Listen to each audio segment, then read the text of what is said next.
Hi guys, it is Kara, theBubblelush. So I owe you guys some pregnancy updates. What I'm going to do is I'm going to do my pregnancy update from, pregnancy week 21, and I will tell you all about my midwife appointment because that was it was a good appointment compared with the previous appointment where I had like a total emotional breakdown in front of her, and it was just kind of like crazy, and I was freaking out, and I was feeling guilty because I wasn't bonding with the baby and everything like that. And since then, we found out the gender. We found out that it's a little boy, and and he started kicking a lot. I feel him multiple times a day. Everything just kind of turned around, and I feel a lot better and a lot more at peace and not so guilty anymore. So going into this appointment, it was great, and I wasn't nervous. I didn't really have anything, hugely pressing or, emotional about it. So anyways, I also want to talk later in this vlog about weight gain and weight loss during pregnancy, because I've gotten a lot of comments about that. The appointment started out with a huge surprise. When they call me back, I go and I step on the scale first thing, and it was a number I hadn't seen in a really long time. Since I was postpartum with Hannah and kind of had lost all that like water, blood, puffy weight, and was really kind of reached my low postpartum with Hannah. That was the last time I saw that number, and I was shocked because it meant that I had lost like 7 pounds since the previous appointment, putting my overall loss at about 33 pounds. So I was shocked. I think any other time in your life, if you lost 8 pounds in a month, 2 pounds a week, you would notice it. But considering the fact that like my tummy was growing so much, I didn't, and I was completely taken aback by that. So they were all, Hannah is watching Backyardigans. They were all happy with the weight loss. They were fine with it, and so I'll talk more about that later. One thing we talked about was the baby always seems to be in the breech position, and it's not that big of a deal now, but because of the shape of my uterus and because of where the placenta is, if you want more about that, I think it's in whatever video I have. I'm holding up a pear in the thumbnail. 19, I think. I talk about the issues with my uterus in that vlog. But because of that, the likelihood that the baby is going to be breech is higher. So I kind of asked her, when do we get concerned about that? Because I know that they're not really concerned right now, but I could feel that the baby was still like head up, feet down, because it kicks my bladder all day long. All day. It's amazing. Hannah, I don't think was ever this low. I don't think she ever like stretched her legs out against my pelvis like this baby seems to. Sometimes the movements are painful, and this baby still has so long to go and grow and get bigger and stronger. And so I was kind of like, at what point do we get concerned? I'm not freaking out about it now, but like I know that there's got to be some point at which everyone's going to be like, okay, this baby needs to flip head down or we're going to have an issue. She said 32 weeks. What's going to happen at 32 weeks is I'm going to start doing non-stress tests because of my blood clotting disorder. They want to make sure that the function of the placenta has not been compromised, because that's the real scary thing with the blood clotting disorder. Any blood clots in the placenta is a big deal. So that's when they'll start doing the non-stress test, and that's when they will want to see the baby head down. If not, then they'll probably start doing, they'll probably want me to go do acupuncture and stuff like that, and yeah, I guess we'll cross that bridge when we get there. She also said because I had to be induced last time, she would want to maybe consider starting to do acupuncture for cervical ripening you know, past the 32-week mark. So that was something that I should consider, just kind of like some more natural, not induction, I don't want to say, but like cervical ripening things, trying to get me going, because the whole problem with Hannah's delivery is that I was induced, and it was a completely, you know, non-favorable cervix. I wasn't dilated, I wasn't thinned out, nothing. There was nothing going on. And so they were really starting from zero, and that, you know, is never good. It's not ideal.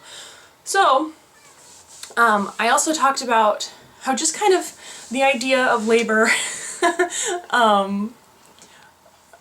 is a little, it makes me a little anxious just because of what we went through with Hannah. And, you know, I was kind of asking her, like, how different is each, you know, one pregnancy to the next in regards to labor and delivery? Like, really, how concerned should I be?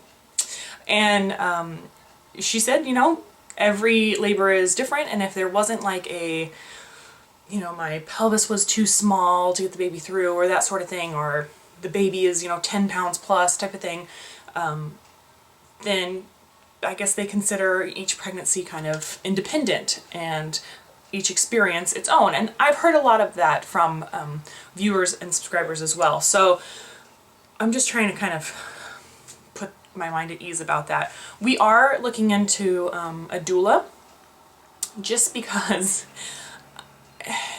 heaven forbid I have a long labor again. Looking back on when I coped really, really well and when I wasn't coping well, whenever Chris needed to go to the bathroom or go get food or just needed a break, wanted to go like stretch his legs, he needed at one point to go home and check on the dogs. Those are the points where honestly I didn't cope as well with the pain because I didn't have my support person there. And the time where I probably handled the pain and the contractions the best, the absolute best, was I had a nurse come in and she gave me a foot rub, and I wasn't even like bracing myself for contractions. It was so relaxing. It was weird. It was weird how amazing just like a foot rub calmed me down. So I think that having a support person, not only for me, but for Chris to kind of give him a break would be amazing. So when we're looking at a doula, I think sometimes it's, you know, it's different when you have a toddler, if you don't have anyone at home to watch the toddler, and so then Chris would be kind of torn between that. That would be an issue. Hopefully my mom and dad will be able to come up and hang out with Hannah. Hannah would love time with just Mima and Papa. And that'll kind of free up Chris. And so it's not so much that we're looking into a doula for, because of Hannah, but really just, it's kind of an additional support person for if Chris needs a break. We're going to attempt a VBAC. I've had a lot of questions about that. We will, as long as the baby is head down and everything looks good, we'll probably attempt a VBAC, because we do want to have more children.